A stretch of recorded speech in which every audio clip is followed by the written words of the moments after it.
Well, hello, everybody. Oh, you all look so fabulous, and you're all here, and I am so honored to stand here today with all of you to support the next president of the United States of America. You know, Mr. Trump has been on the stump, and he's been out telling his story and talking about the things that he's going to deliver, because we all know that our federal government has failed us miserably. Well, now we've got a candidate and the next president that will listen, and he will move forward and do what the federal government is supposed to do. He will govern, and he will fight for us, and he will protect us.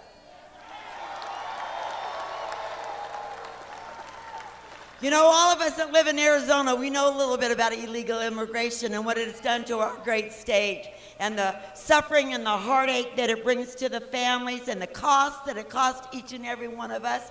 And we, all of us, believe in the rule of law. We come legally.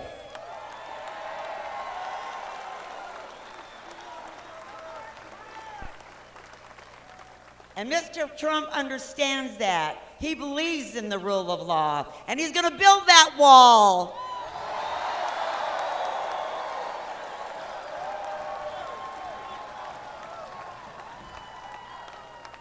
And he's got policies that's going to really grow economic development and create jobs. And he's going to restructure the tax structure for you and I.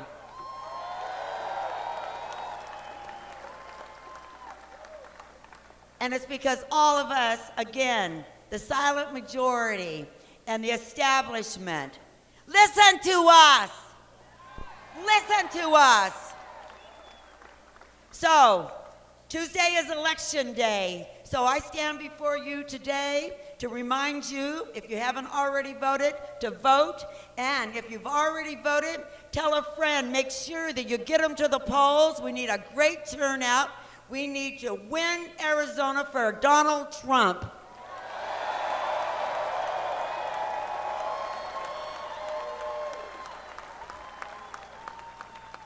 And he is the winner, and we can all have him come back here as President of the United States. And on a little side note, let me remind you, and let me remind the establishment, that he's had 2 million more votes cast for him to be president than any of the other candidates.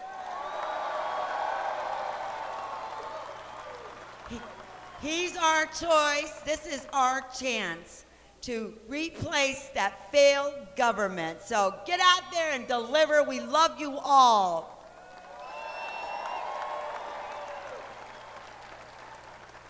Now I would like to introduce you to America's sheriff, who knows all about immigration. A great guy.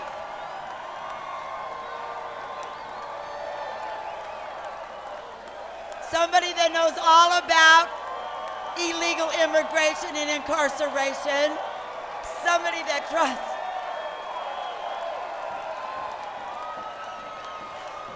Let's all welcome Sheriff Joe Arpaio.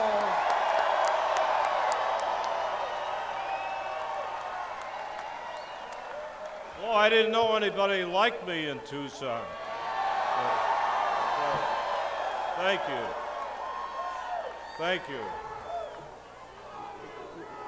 We were just in my hometown, Fountain Hills, Arizona, with Donald Trump. I think about 15,000 people showed up, and thank you for your crew.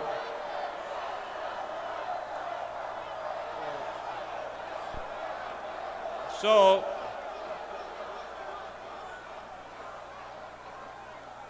that happens to be my hometown, and I happen to be the sheriff for doing the law enforcement there. Now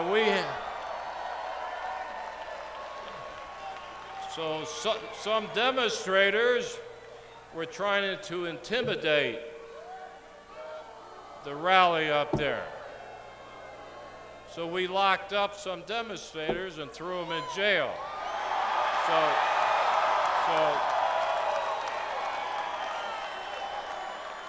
now I hear there's some demonstrators outside trying to keep, 2,500 people that want to come here to hear Donald Trump speak. I don't think that's right. Where's the First Amendment? Actually, I think I'm going to, after this, go out and pay a visit to him.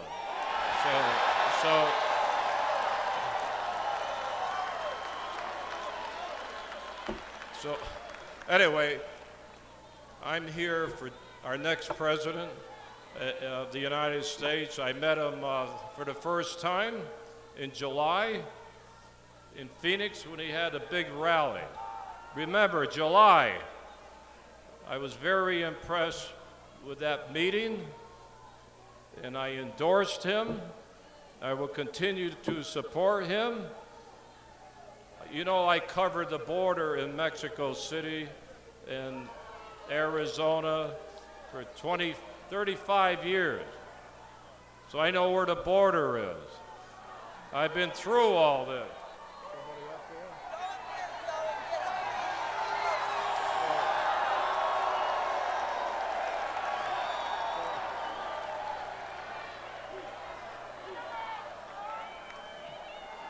So one reason I'm impressed with Donald Trump, I know he's going to build a wall, there's no doubt with that. And you hear a lot of politicians, all they say, we are going to secure the border. You hear that? First. Why do they say first? And then we will look at comprehensive immigration. You know why they say first? Because unfortunately that border will never be completely secure. Come on. So they say that because they don't have to address all the illegal aliens here in this country. Wait till we secure the border, then they'll look into it. Well, you ought to enforce the illegal immigration laws in Mexico, on that side, if Mexico is listening, at the border and in the interior of the United States. If they are here illegally, they should be deported.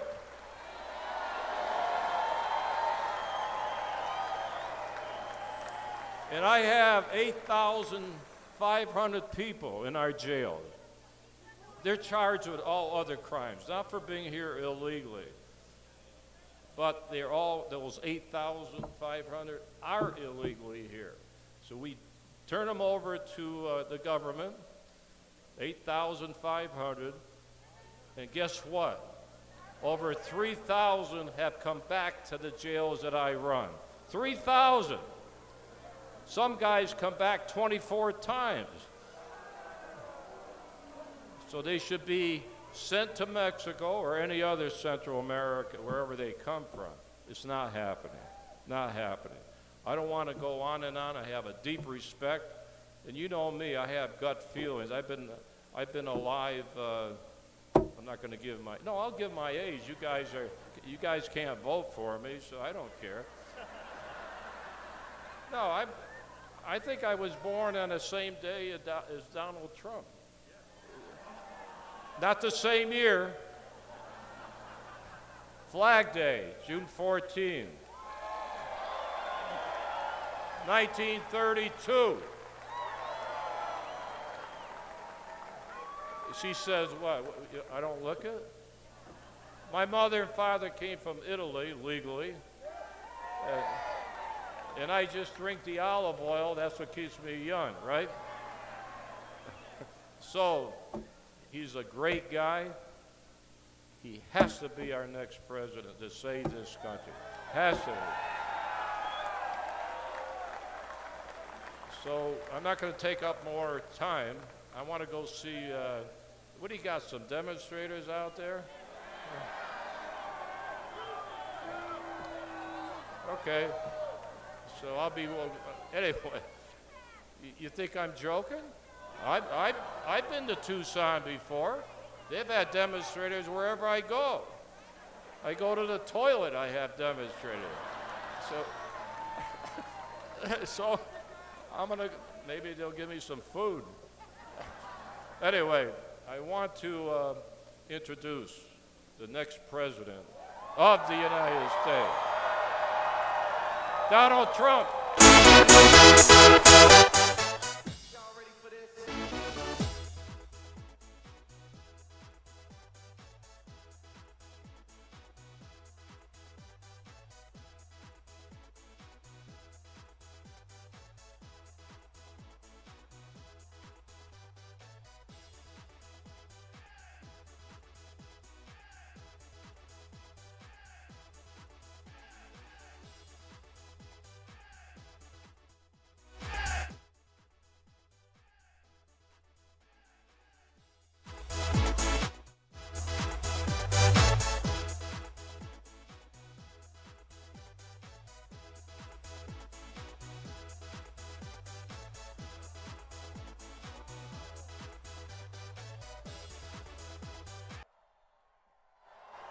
Thank you, everybody. Thank you, thank you.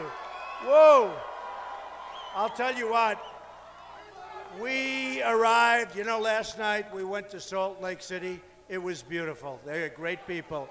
And we had no problem whatsoever. We don't have problems. And the little problems we have are very minor. Nobody gets hurt. But you watch the media, it's like, we don't have problems. And it's been amazing. But we were in Salt Lake City last night. We didn't have one peep out of the audience. They were so great. It was such an amazing group of people. So amazing. And then Joe actually said 15, probably 22,000 people. We were over at Fountain Hills. And I have to tell you, so I heard there were going to be protesters. Oh, you have a protester down there? That's okay. That's okay. Oh, that's okay.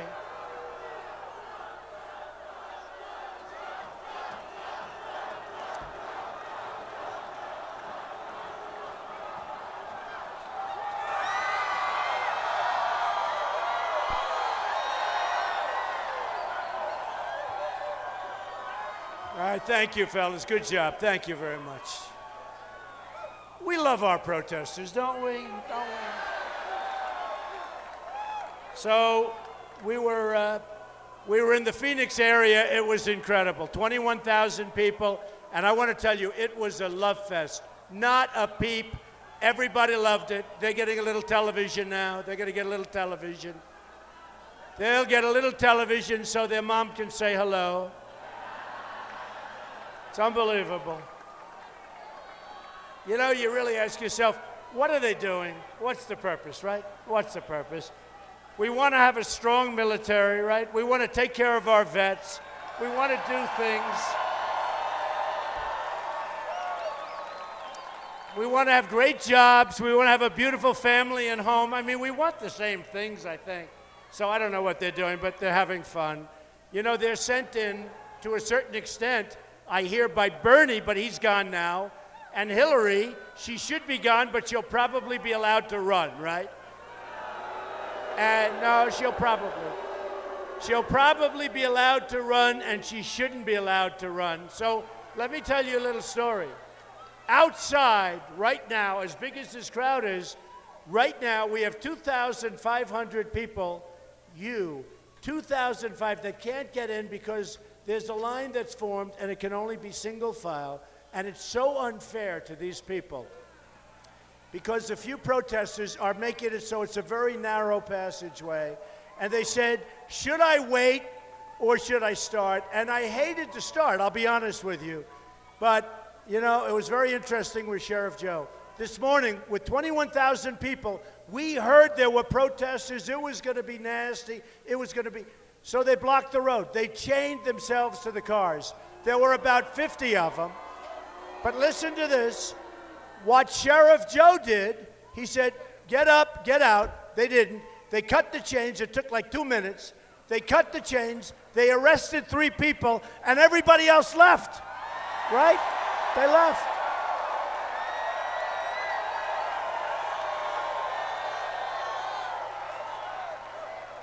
I love our police, but we should do a little bit more of that. You'd have a lot less protesters. You'd have a lot less agitators. No, it was so incredible. We heard it was going to be a little bit rough, and nobody cared. It was going to be one of those things. As soon as they arrested 3 people, everyone gone. We said, what happened? And we had the most beautiful rally you've ever seen under the sun. That's why I'm dressed this way, under the sun, and it was great. So I just want to tell you, Tuesday night was a big night. We won 5. We won 5. 5. And now I think we're up to 21 or 22 with the islands. We won the islands. We won Illinois. We won big Florida. You know, Florida was one so big. Don't forget Marco, in all fairness, a very nice guy. He was the future of the Republican Party. And maybe he still is. Maybe he still is. But you know the expression, to be the future of the Republican Party, you have to go through Trump, right? Right? Got to go through Trump. And Florida, which is a great place, by the way, and I love Florida, but Florida, we won by 20 points. We won by 20. And we won Missouri, although they still haven't given us the final count. When I hear that, you know, Trump projected winner, then all of a sudden they pull it back. And Cruz has a guy that was really very important working for him in Missouri. And I'm trying to figure out why is it that Missouri hasn't given us the victory yet, even though we won. And I know politics so well, folks. I know it so well. So they hopefully, because the people of Missouri are fantastic, but Cruz has a guy that's from Missouri, and he's supposed to be important in Missouri. And you know what? We don't like that stuff. So hopefully we'll get our fair and really well-deserved victory in Missouri very, very soon. Now, so we're leading in the delegate count, and honestly, I think if we win, you've got to go vote on Tuesday. You've got to vote. Vote, vote. You got to vote on Tuesday, and we're going to win. I mean, the polls are showing great. Arizona's great, and I think we're going to do good. I think we're going to do pretty good, I must tell you, based on last night's response. I think we're going to do great in Utah. I mean, Mitt Romney's made a total fool of himself. Did you ever see a guy like this? He had his shot. He didn't like it when I said he choked like a dog. He choked like a dog. And I said it. 4 years ago, I said we had a candidate who choked like a dog. And we're not going to have that. This one doesn't choke, folks. This one sinks that putt. He gets that hit. We all get that hit. So, you know, the Mormons, going back to Utah, but the Mormons love winners. They love winners. And I think we're going to do very well in Utah. And I can tell you, for Arizona, we are way up. But pretend we're even, because you have to go out and vote, okay? You have to go out and vote. So here's the story. First of all, I want to thank the governor. I want to thank Jeff. These are great people, and I want to thank Joe, Sheriff Joe, because you know what he just told me? First of all, I can't believe it. He said 1932. That gives us all a long time. How good is he when you think about it? How good is he? So right now, he said, I'm going to go out. Oh, that's okay. That's okay. Don't worry. Where are they? I can't hear them. Oh, that's okay. Don't worry about them. We want to do it with love. Remember, love. We want to love our protesters. All right, get them out of here. Get them out of here. Get them out. Get them out of here.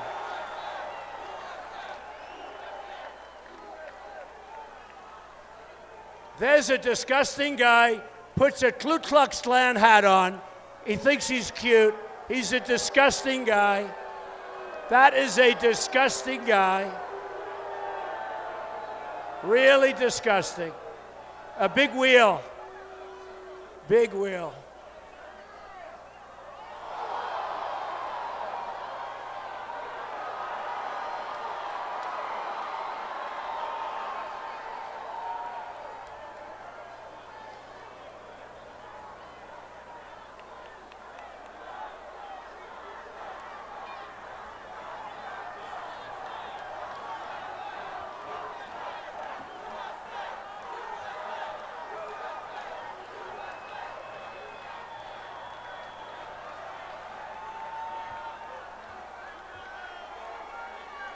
I tell you, folks, that's a disgrace. You know, they're taking away our First Amendment rights. They're troublemakers. They're no good. And we better be careful. We've got to take our country back, folks. We've got to take our country back. Very simple.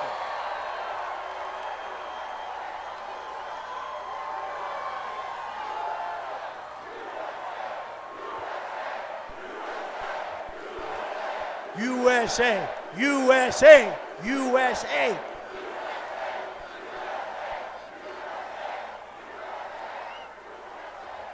So anyway, the people are piling in. I just didn't want to keep you waiting any longer, and I wanted you to know what's going on. Think of it. 2,500 people standing outside, can't get in. They're being blocked by a few people, and it's disgraceful. I want to tell you, it's disgraceful.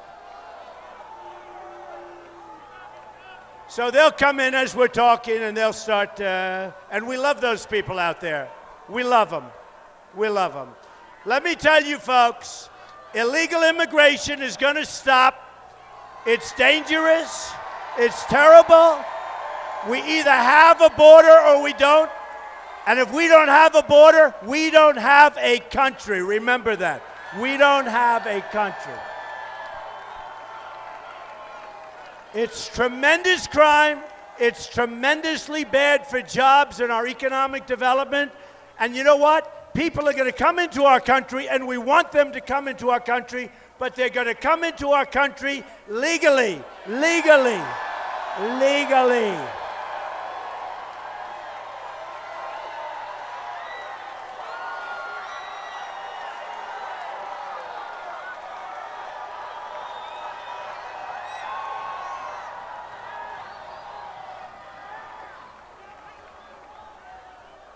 And we are going to build a wall, a real wall, a major wall. We are going to build a wall. And are you ready? Who's going to pay for the wall? 100%. 100%. Mexico is going to pay for the wall. You know, right now, we have a trade deficit with Mexico of $58 billion a year. The wall is going to cost $10 billion to build. Really easy. When I say they're going to pay, that's going to be really easy, folks. Really easy, okay? These politicians like Cruz, they come up. Last couple of weeks ago, for the first time, I heard him say, we're going to build a wall. We're going to build a wall. I said, where did that come from? Where did that come from? You know, a while ago, before I started, they weren't going to do anything. Now, illegal immigration is at the forefront. We're going to straighten it out, and we're going to have people come into our country, and we're going to love those people, but they're coming in legally. Okay, ready? Ready? And by the way, you watch. It'll all take place. I get elected, it's going to all take place. If I get elected also, people don't understand this. We're going to have a unified country. We have a country that is so divided now it's disgraceful. We are going to have a country that's unified, not like it is now.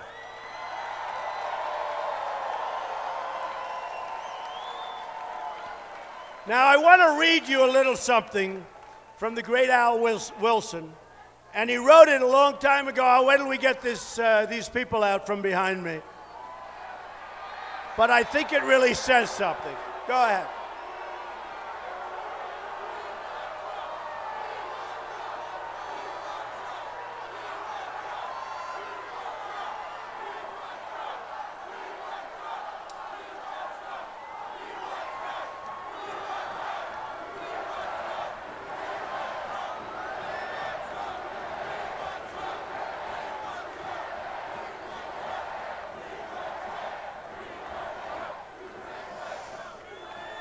Isn't this more fun to going to one of those rallies where 39 people show up? Isn't this great? Isn't this great? And I've got a long time. You know, I've got all night. You know why? I want those 2,500 people to get in here. They're being blocked, but they're coming in one by one. They're coming in. And we love them. We love them. They're taking a little abuse, and we don't want people taking abuse. So here's the story.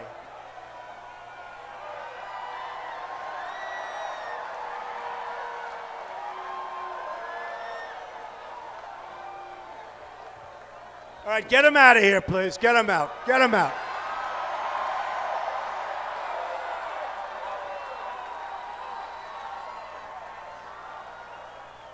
See that? They're throwing the American flag.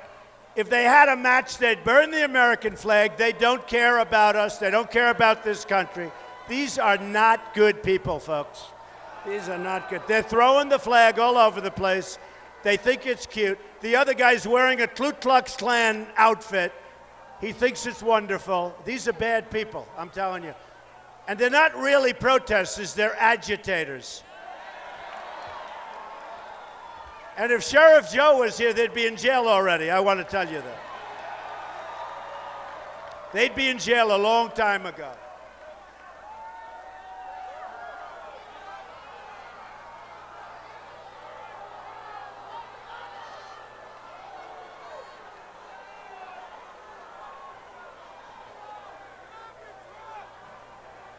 You really say, what are they doing? But they're here representing Hillary Clinton because, frankly, the last person she wants to run against is Donald Trump. Believe me, folks. Believe me. Believe me.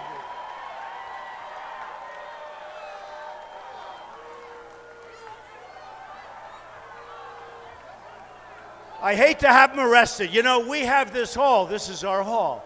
And we could have them arrested. Really, they're trespassing. You do that, you ruin their lives. Who wants to do it, right? Who wants to do it? You ruin their lives. But get them out.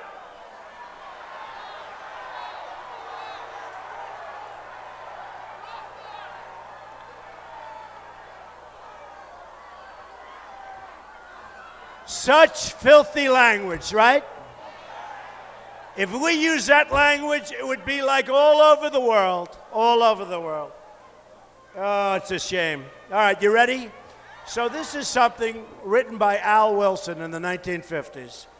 And think of this when we think of ISIS. Think of it when we think of people coming into our country who we don't know who they are. Just think of it, because I think it's really pretty amazing. And it's called The Snake. Ready? On her way to work one morning, down the path along the lake, a tender-hearted woman saw a poor, half-frozen snake. His pretty-colored skin had been all frosted with the dew. "Poor thing," she cried, "I'll take you in, and I'll take care of you. Take me in, O tender woman, take me in for heaven's sake. Take me in, O tender woman," sighed the broken snake. A snake, a snake. She wrapped him up all cozy in a comforter of silk and laid him by her fireside with some honey and some milk. She hurried home from work that night, and soon as she arrived, she found that pretty snake she loved had totally been revived. "Take me in, O tender woman, take me in for heaven's sake. Take me in, O tender woman," sighed the broken snake. Now remember, this is terrorism. This is what's happening. This is our country. Remember what I'm saying. She clutched him to her bosom. "You're so beautiful," she cried. "But if I hadn't brought you in by now, you simply would have died." She stroked his pretty skin again and kissed him and held him tight. But instead of saying thank you, the snake gave her a vicious bite. "Take me in, O tender woman. Take me in for heaven's sake. Take me in, O tender woman," sighed the vicious snake. "And you've bitten me, but why?" "I saved you, darling, I saved you." "You've bitten me, but why?" "You know your bite is poisonous. And now, I'm going to die." "Oh, shut up, silly woman," said the reptile with a grin. "You knew damn well I was a snake before you took me in." Right? And that's what we're doing to our country, folks, believe me. That's what we're doing to our country. We have to be vigilant. We have to be strong. We have to be smart. And we have to be respected. All over the world, they don't respect us anymore. Our military is depleted. Everything is depleted. Our veterans aren't taken care of. We're going to take care of our vets. We're going to rebuild our military. Nobody is going to mess with this country. Nobody.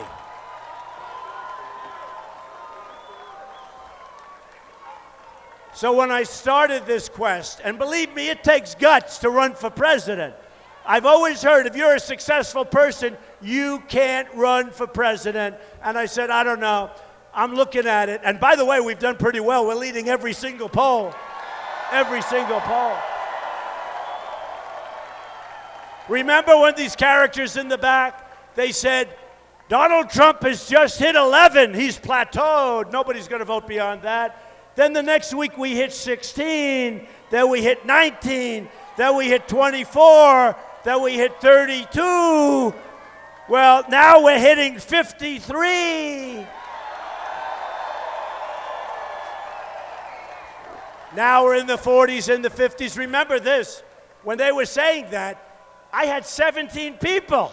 We had 17 people. So when we're at 24 with 17 people, that's like, what is that, 75 or 80 or something? So now we're down to 2 left for me, 2 left. I call them the leftovers, right? 2 left. We have 2 people left. You have Lion Ted Cruz. He's a liar. Lion. He's a liar. Lion Ted Cruz. He holds that Bible high. That's why the Mormons are not going to give Ted Cruz a victory. Because the Mormons like people that don't lie. You have Lion Ted Cruz. He holds that Bible high. He puts it down, and then he lies. Now, he wasn't born in our country. He lived in Canada for 4 years. He was a Canadian citizen 18 months ago, and he was a U.S. citizen, and he ran from Texas, and he said, oh, I didn't know I was a Canadian citizen. And he didn't know that he had loans with Goldman Sachs and Citigroup, and he didn't report the loans, and he should have, because he comes out against the banks, and he's borrowing from the banks. So what does that tell you? It tells you he's a liar, okay? He's a liar. He really is. So I say Salt Lake City and the Mormons will not vote for him, and I may be wrong, but they don't like liars, and I can guarantee you in Arizona, we don't like liars, okay? I guarantee you.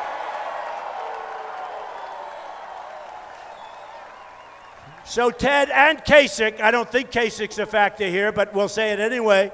They're bad on immigration, very weak. They're bad on a lot of things. Kasich approved NAFTA. NAFTA is the group that took your business away. That was one of the worst trade deals ever. Kasich approved it. Right now, Kasich and Cruz are voting for TPP, which is going to be worse than NAFTA. So here's the story, folks. I will do a great job. I will work for you. I'm self-funding my campaign. It's being self-funded. I'm not taking hundreds of millions of dollars from all of these guys, and once you take the money, they own you. They own you 100%. I'm working for you, and I'm working for you. I'm working for you, folks. And I did this. You know, I didn't need this. I say, sometimes I say, what am I doing? What am I doing? But you know what? The country has been so good to me. It's been great. My business is phenomenal. I put in papers almost 100 pages long. One of the great private businesses in the country. Oh, and they would have loved it if it wasn't. Would they have had a field day? One of the great, great private businesses, some of the greatest assets in the world. Very low debt, great cash flow, and I say it only for one reason. That's the mentality we need in this country, at least for a while. We got to have it.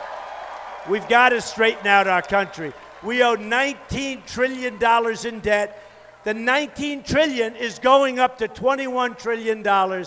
We've got to straighten it out. Trade with China, trade with Japan, trade with Vietnam and India and Mexico. We lose everywhere. I have the greatest business people in the world. They've endorsed me. Carl Icahn, you know. Many of the great business leaders, they are the greatest business people in the world. They will negotiate our deals, folks. No more political hacks that don't know what they're doing. They don't know what they're doing. We're getting rid of the political hacks. We're going to have the greatest negotiators in the world, people that studied religiously the art of the deal, right? That's what we have. We won't have an Iran deal where Iran gets $150 billion and we get nothing. We get nothing. We get nothing. So that's not going to happen. By the way, there's a deal, just speaking of deals, one of the dumbest deals I've ever seen negotiated. We should have had our prisoners out long before we went any further. We shouldn't have started the negotiation. And if they didn't release our prisoners, we should have doubled up the sanctions. They would have been out immediately. Phase 2, we should have never, ever in a million years given them the $150 billion. You don't do it. So that deal is done. We are going to scrutinize that deal. I will do numbers on that deal. You will be so proud of me, folks. We will do numbers on that deal like you wouldn't believe. Like you wouldn't believe. So we're going to negotiate new and great trade deals. We are going to negotiate deals all over. Everything we do, you know, look, I say it all the time. We don't win anymore. Everything we do, we lose at. Deals, trade, military, we can't beat ISIS. We will knock the hell out of ISIS. We have to. We have to. We will knock the hell out of ISIS. Believe me. And then we're going to get back to rebuilding our country, which is falling apart. We've spent so much money in the Middle East. We have nothing to show for it. We're in worse shape now than we were 15 years ago in the Middle East. And we've spent probably $4 billion, $4 trillion, maybe more than that.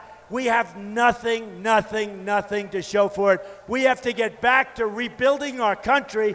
And we want airports. We want great roads. We want trains that go 300 miles an hour like China has. We want infrastructure. We want our hospitals to be great. We want a country that works again. Our country is not working. And you know what? We want jobs. We want our jobs back. We want our jobs back. I want Apple to build their products in the United States, not in China. So this all began on June 16th, and I came down the escalator with my wife, and I said, we have to do it. Not that I wanted to, we have to do it. Because just too many things are going. We're going to lose our country pretty soon. This stuff keeps going. We're going to lose our country. And it started off with trade and borders. That was my first thing. Remember, I talked about illegal immigration. And because I did that, it's become a big subject, and now everyone realizes I'm right. You had the killing of Kate in San Francisco, the killing of Jamil, whose father's become a great friend of mine. A young, incredible guy shot 3 times in the face by somebody that wasn't supposed to be here, who was here illegally. The killing of the veteran, a female, a woman, 65 years old, raped, sodomized, and killed, and thousands of others. And it's not going to happen anymore, okay?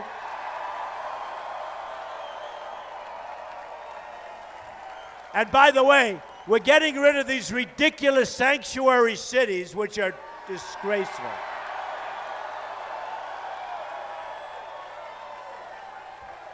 You know what the word sanctuary is? That's a place where they harbor. They go for safety. They go for security. Criminals go to these sanctuary cities, and you practically can't do anything about it. It's over for sanctuary cities, folks. Over.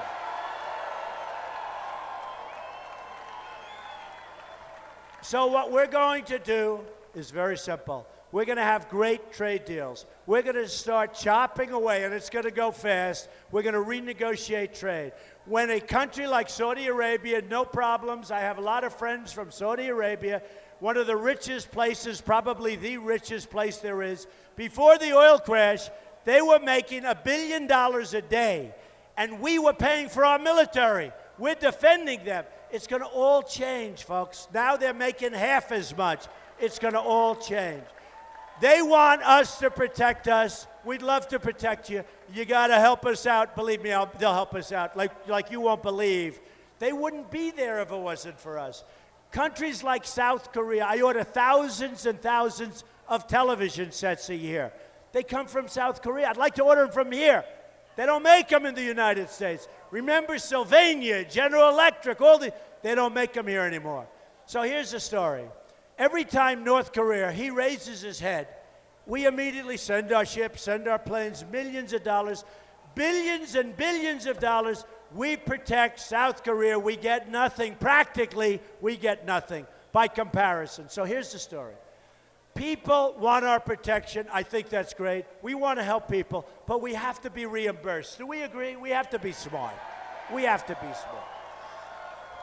When a country like Saudi Arabia is making $1 billion a day and we're keeping them alive, we have to be protected. We have to be reimbursed. And we're going to be. And by the way, it's a very, very easy negotiation. So we protect Germany. I'm sure they'll help us out. We protect Japan. Nobody even knows this. I'm sure they'll help us out. And you know the funny thing? I'll end up having a better relationship with these countries than we have right now, and every single one of them is ripping us off, okay? Every single one is ripping us off. So the greatest of all is China, what they're doing to us in trade. And you know, when Jeb Bush, when I was fighting him, don't forget, 17 people, I've gotten rid of 15, and now we're down to just the final two. Final two. Isn't that nice? And my wife and my daughter say, please, darling, please, please. My daughter Ivanka, did anyone hear of Ivanka? She's great. So my daughter Ivanka, my wife Melania, they say, please now act a little more presidential. I said, I can't until I finish my victory. I'll act presidential. But we've got to have victory. We don't want to be a Mitt Romney stiff. He was a stiff. He didn't fight. Something happened to him. That last month he disappeared. What happened to him? Say what you want about Obama. Obama went on Jay Leno. He went on David Letterman. He went all over the place. He was on television. I'd call up Romney's people. I'd say, you got to get this guy out. Oh, no, I think we're doing very well. You're not doing well. I can feel it. I got something where I can feel it. You're losing. Well, I think we're doing well. You're doing bad. Then he had the second debate was bad. The third debate was a disaster. He made a fool out of everyone here, and he lost an election that should have been won. That's not going to happen with me, folks. Not going to happen. Just remember this. I backed John McCain, and he lost. I backed Mitt Romney, and he lost. And I said, you know what? This time I'm doing it myself. That's it. That's it. So here's the story. We lose all the time. We're laughed at all over the world. Even my friends. I have many friends from China. You know, I love China. I love Mexico. I love the Mexican people. The problem is their leaders are too smart for us. Look at that sign. Latinos support Trump. I love you. I love you. I want that sign. Can you get me that sign? Get me that sign. I love you. I love her. Can I bring her up here? I'd want to bring her.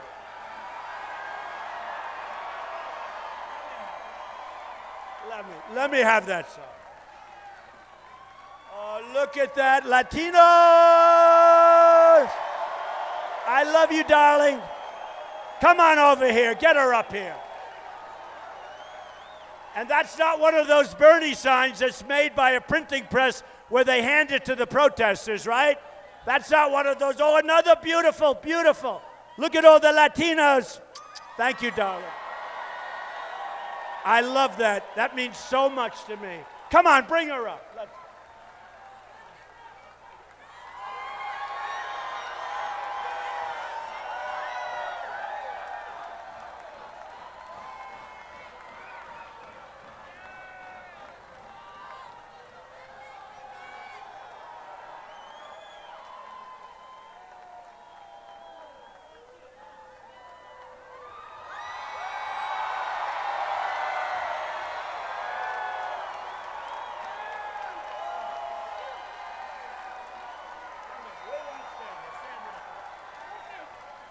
I love her. I've fallen in love. Melania, I've fallen in love with her. Where do you come from? Beautiful, beautiful. Thank you. Thank you so much. And I'll do a great job, believe me. Thank you. Thank you. You're not the person. Go down that way. She wanted to jump. I said, no, take the stair.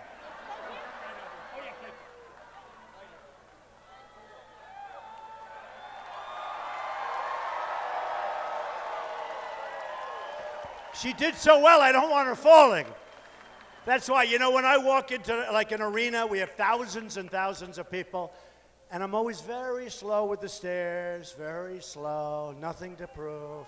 The worst thing, can you imagine if I fell on the stairs coming up? I would be dead. It wouldn't matter what I said. It wouldn't matter how good a speech I gave.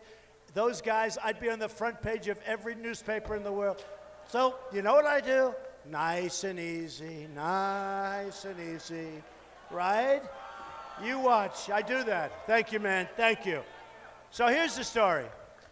We're going to get rid of Common Core. We're going to bring our education local. Okay?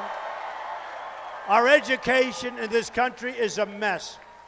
We're 30 out of 30 in the world. You have Norway, Denmark, Sweden, China, Japan. You have a lot of countries, and then in terms of cost, per pupil, we're number one in the world by far. Second doesn't even exist. So we're last on the list, but we're the most expensive. We spend more money per pupil than anybody else by far. We're going to change it, folks. We're going to change it. It's a system that's not working. We're going to change it. We're going to bring education to your great community. We're bringing it to Tucson. We're going to bring it to your communities. Number one, you're going to save money. Number two, you're going to see a huge improvement. So that's going to be that. We're getting rid of Obamacare, and we're replacing it with something so much better. So much better. Okay?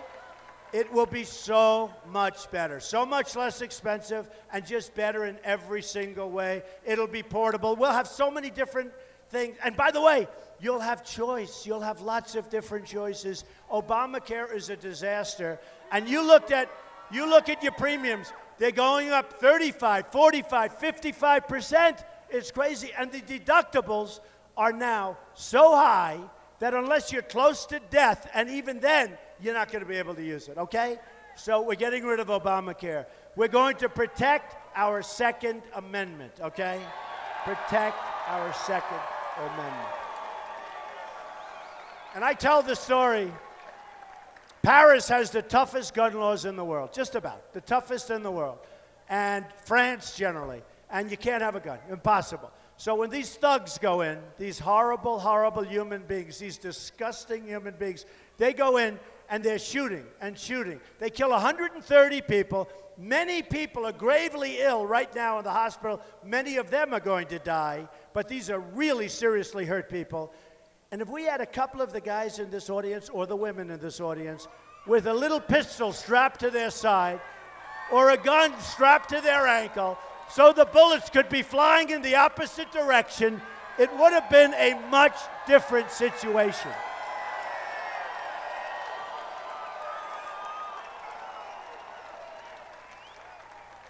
So here's the story. I feel so badly because the people are still coming in. I feel so badly for those people. I'd like to go see them and hug them and kiss them. I love these people. I feel so badly for these people. Can you imagine? They're being restricted from coming in, and then we're going to be known as the bad guys. We're going to be known as, oh, isn't that terrible, isn't that terrible? It's a disgrace. I'll tell you what. It is a disgrace, and people don't talk about it. Last night I saw a couple of people, a couple of protesters from Salt Lake City. Why are you here? Why? They put a microphone in, trying to build them up. And they go, I don't know. I don't know. They didn't know why they were there, okay? Give me a break, okay? Give me a break. So here's the story. So I apologize to the people that are coming in. I just have to apologize. You know what I'll do? I'll come back, and you guys won't come, and we're going to let just them come. Is that okay? Right? But I'll come back. I'll be back. I'll be back here a lot anyway. I suspect over the years, maybe I'll be back a lot. Now, if I lose, maybe not so much, right? But if I win, I will remember the people of Tucson. I will remember the people of Arizona. I will remember the people of Arizona. So look, here's the story. Here's the story. We have a big, big movement going on. Time magazine on the cover all the time. It's a movement. They say, I don't know, they're saying it, not me. In the history of politics in this country, there has never been anything like what's happening here. I mean, forget this great group. And don't forget, we set this up like yesterday, and we have thousands of people outside trying to. We set this up yesterday.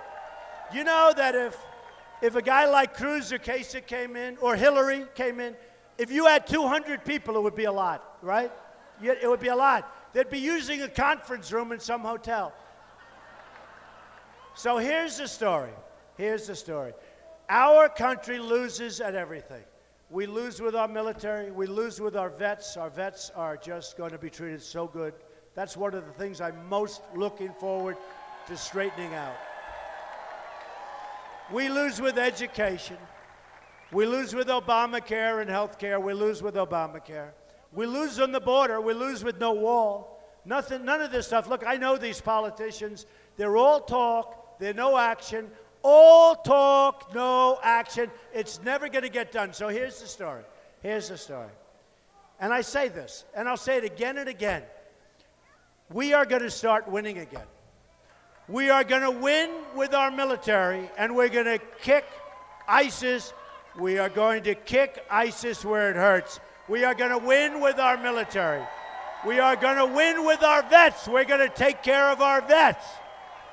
We're going to win with health care. We are going to have great health care for a much smaller number. We are going to reduce your taxes substantially. Look at my tax plan. We're reducing your taxes. The middle class in this country is being decimated by taxes and by interest, which they never got because they save their money and they get no interest in the money they've been saving for 30 years. It's not right. So we're going to save taxes. We're going to make taxes so that businesses get back to work. We're going to take our jobs back from China, back from Mexico. We're going to take our jobs back. I'll give you one example. You read about Carrier Air Conditioning Company. They're moving to Mexico. I'm going to say it quickly because a lot of you have heard it before, and a lot of these stupid people, they say, I'm a conservative, by the way, but they say, he is not a conservative. Do you remember Jeb Bush? He is not a conservative. Who cares? Who cares? Number one, I'm a conservative, but who cares? We want to be smart. So they'd say, because I'm a free trade. Look, I believe in free trade.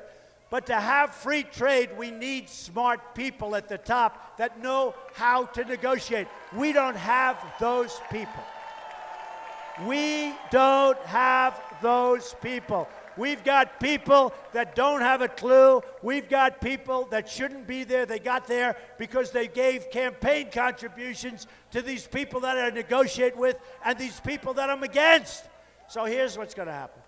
We are going to change things so radically, but nicely, not rough, easy.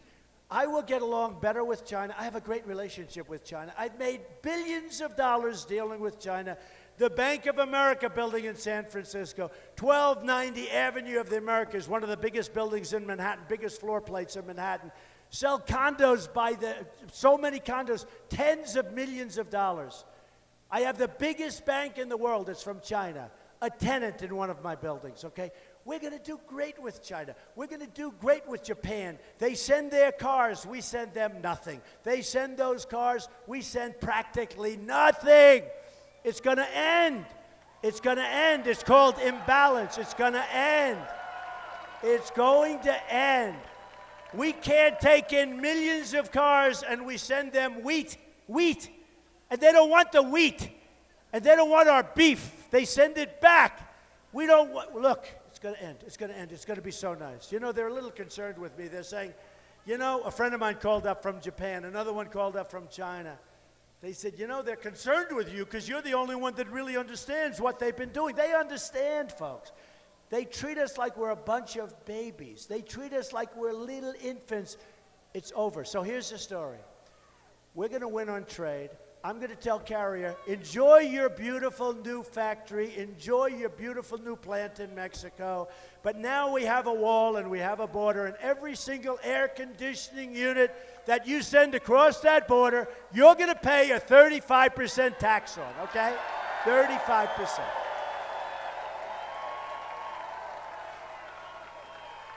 And you know, when our companies hear that, they're not moving. They're not going to move. They'll work. Maybe they'll build here. And you know what? If it's not Tucson, at least they're going to be building in our country, okay? At least they'll be building in our country. They're not leaving. And you know, I went to the best school, the Wharton School of Finance. And you don't have to go to Wharton to realize what we're doing now is no good. You know, we just lost Pfizer. Pfizer is one of the great pharmaceutical companies in the world. We just lost thousands and thousands of jobs. They're moving to Ireland. Take a look at Tyco. Take a look at Johnson Control, what just happened there. Massive companies are leaving. Then they'll make their product and they'll sell it into our country. And because we're free traders, we won't charge them any tax. Because we're free traders, because we're free stupid traders. I'm a free trader. I love free trade. But we have dumb people running our country. We can't do it right now. Maybe someday we'll be free traders. But right now, we have to keep our companies from leaving. We have to keep our companies from taking all these jobs and giving up all these jobs. So here's what's going to happen. I guarantee you, as sure as you're standing there, I guarantee you, Carrier will call and say, Mr. President, we're not leaving. They're not leaving anymore. And companies aren't going to leave if they know that's going to be the penalty. We can't be the stupid, stupid country anymore. We're not going to be. We're going to be the brilliant country. We're going to be a country that people respect again.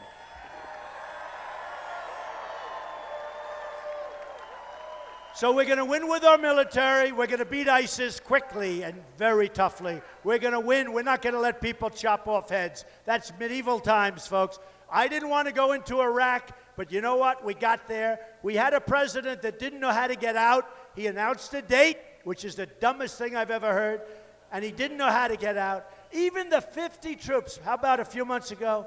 We are sending 50 troops to Iraq or to Syria. We are sending 50 troops.